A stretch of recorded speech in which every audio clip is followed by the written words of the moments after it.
Oh,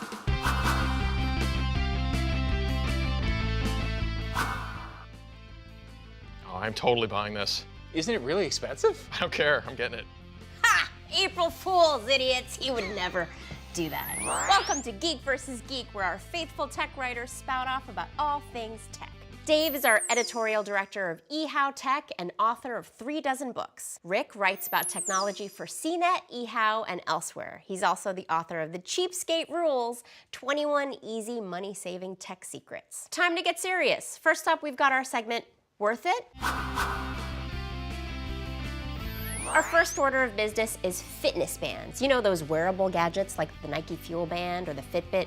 Are they worth it? Dave, you're wearing one, so I'm guessing you're saying yes. Yeah, so I've got a basis on right now, and there's the question about not just am I wearing it, but is the whole class of products, Fitbits, Fitbugs, Nike Fuel Bands, are any of them worth it? And do they have long-term value, or are they something that you buy, you wear for a week, a couple of months, and then you just leave it lying in a closet somewhere? And I think that's really the key question about the long-term value, because anecdotally, people I know who have purchased these devices, they kind of use them hot and heavy for maybe a month or two, and then they realize that it's maybe not worth the hassle of keeping them charged and keeping them synced, and the return that they're getting is not really doing much for them. So I think there's kind of a honeymoon period, and then they kind of just lose interest. I think it depends upon the one you choose to get. Some have better software than others. That's, you know, I hate to always keep talking about how awesome the basis is, but I really do like this thing because it gives you a whole bunch of different things to do. So even if you're not like staying totally on track over the course of the week, if you do some of them, it encourages you to keep doing more. It's like today,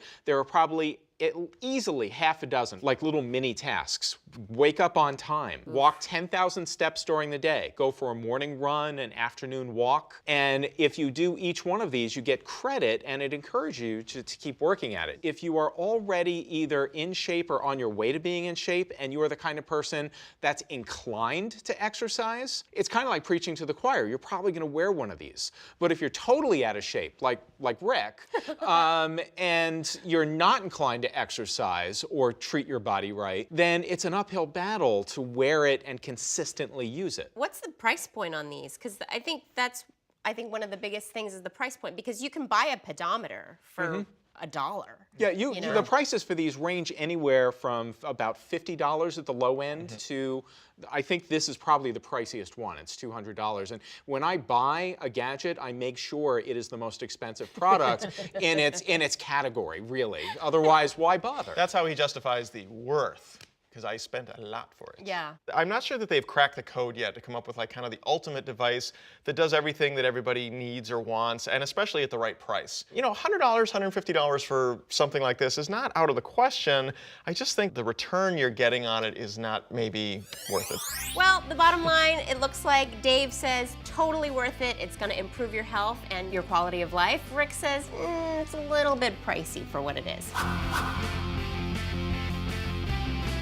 Welcome to today's topic. It's a battleground of ideas, like Mexican wrestling in English. And believe me, I have been trying to get these guys to wear those fun masks for years. Today's topic, screen time for kids. How much should they get and how much is too much? Rick, do you want to start? Now, this is a topic that's kind of near and dear to my heart because I'm constantly grappling with the idea of how much screen time is too much for my kids. My daughter is 14, my son is 11, and they are on screens, it seems like 24/7. That's like the prime age for screen time. Yeah, but even younger kids as well. And between the computer and the tablet and the phone and the iPod and the television, of course, there's just a nonstop deluge of screens everywhere they go.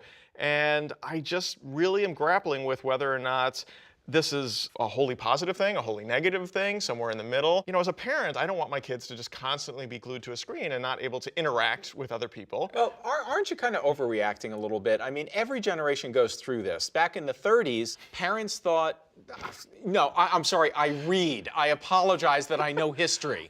Back in can't wait the to know what's gonna happen in the 1930s, 30s. parents were freaking out about comic books, that comic books were evil, and that's what led to the comic book code and that sort of thing. And then in the 50s and the 60s, it was television, and then rock and roll music was evil. And now, these days, it's just, oh, the second screen. My iPad is going to ruin my children forever. When I was a kid, I watched way too much TV. I would come home from school, turn on the TV, and I would watch it until my parents dragged my limp, lifeless body to bed at, 9 o'clock at night. Saturday, all day. Cartoons and monster movies and that sort of thing. I hear what you're saying, and I too am the byproduct of probably way too much TV and the Saturday morning cartoons and the whole 9 yards. In fact, when I got my first computer, an Apple IIe, I was glued to it. I used it all day, every day, it seemed like. How did you use your Apple IIe versus how are your kids using their iPhone, iPad, computer today? Obviously, you can do exponentially more today with any computer than you could back in my day.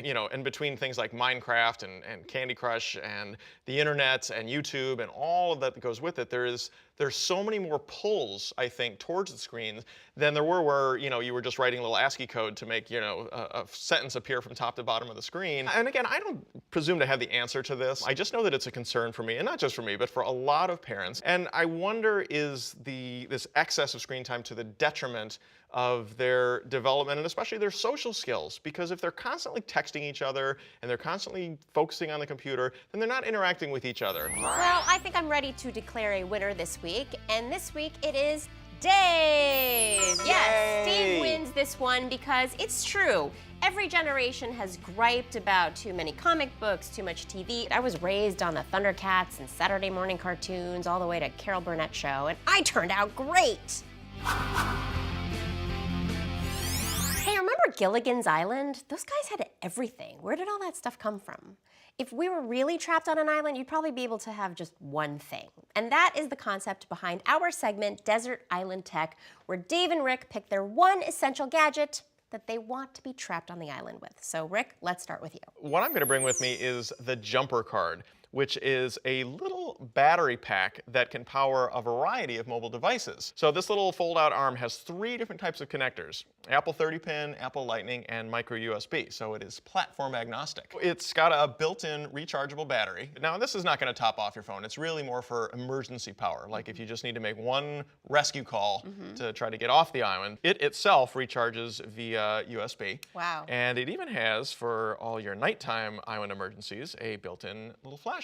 Wow. And as you can see, it's thin enough that it can go, they say in your wallet, be a little thick for a wallet maybe, but it could easily slip into a purse or a pocket or whatever. You'd barely know it's there. And boom, you got a little emergency power when you need it. This is actually a Kickstarter project right now, although it should be close to shipping, if not already. And I believe it's going to be selling in the neighborhood of like 25 bucks. So it's not like crazy overpriced. It's something you kind of just grab. That's a pretty good price. Yeah. The only downside of something like this is the battery capacity is very limited. It is limited. And as I said, it's really intended for emergency power, just to get you through like a couple of phone calls, a couple of text messages, the last few minutes of an episode of Sherlock, that sort of thing. What I've got this week is going to blow your mind. The single most practical island item ever. The 3Doodler. All right, now it has a weird name, but you can think of it as, it basically looks like a glue gun. And it is kind of like that because you take plastic and you feed it through the back and then it comes out melty on the front end. But the difference is it's like a 3D printer you hold in your hand. You press this button and when you hold it down, the plastic comes out in a stream and it cools and hardens almost instantly. And that means that not only can you draw things on a flat table or on a piece of paper, you can make things in 3 dimensions. So this costs $100, which is so unbelievably cheap. I was telling the folks that sold this, they're giving it away too cheap because people that want a 3Doodler would probably pay twice this price for it. Well, that about does it for us here at Geek Vs. Geek. Thanks so much for watching. What do you guys think of the show? We want to hear from you, so let us know on Facebook, Twitter, or email, and we will see you next time on Geek Vs. Geek.